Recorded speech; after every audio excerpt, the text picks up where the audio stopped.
तो क्या जा रही है इसराइल के प्रधानमंत्री नेतन्याहू की कुर्सी? इसराइल की जनता ने सड़कों पर उतरकर नेतन्याहू के खिलाफ क्यों कर दिया विद्रोह? बहुत स्वागत है आप सभी का। आप देख रहे हैं द राजनीति का विशेष सेगमेंट खबर और विश्लेषण। मैं हूं जब्बार खान।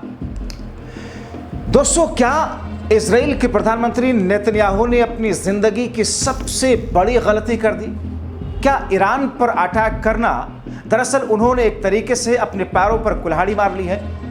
मगर बीते 2 से 3 दिनों के भीतर ऐसी कौन सी चिंगारी भड़की इसराइल के अंदर कि इसराइल की जनता अपने ही प्रधानमंत्री के खिलाफ हो गई और सड़कों पर विद्रोह करना शुरू कर दिया।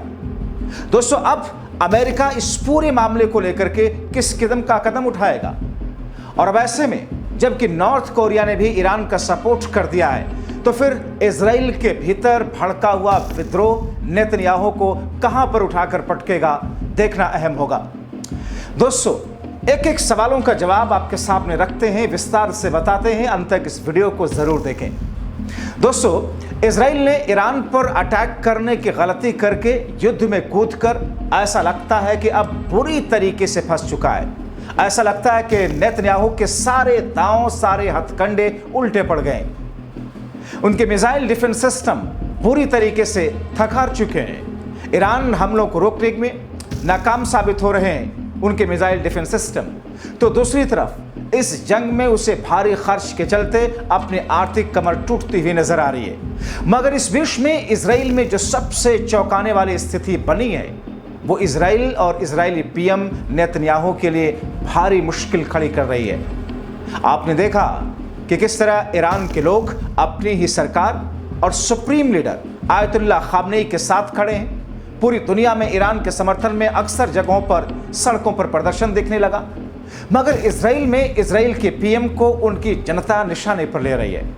आप सबसे पहले इसराइल से आई इन तस्वीरों को देख लीजिए, आपको समझ में आएगा कि बेंजामिन नेतन्याहू ने वाकई गैर से गलती कर दी।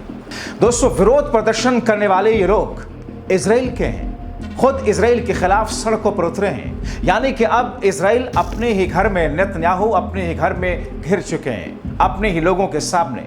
उधर IAEA की रिपोर्ट, जिसमें IAEA के मुखिया राफेल ग्रोसी ने कहा कि ईरान परमाणु हथियार नहीं बना रहा, उसके बाद से तो नेतन्याहू बैकफुट पर पूरी तरह आ गए। यानी कि दोस्तों, इसराइल की आंखें अमेरिका के सपोर्ट के इंतजार में जो पथरा रही थी, और दूसरी तरफ खुद इसराइल में ही नेतन्याहू के खिलाफ विरोध प्रदर्शन हो चुका है, विद्रोह हो चुका है।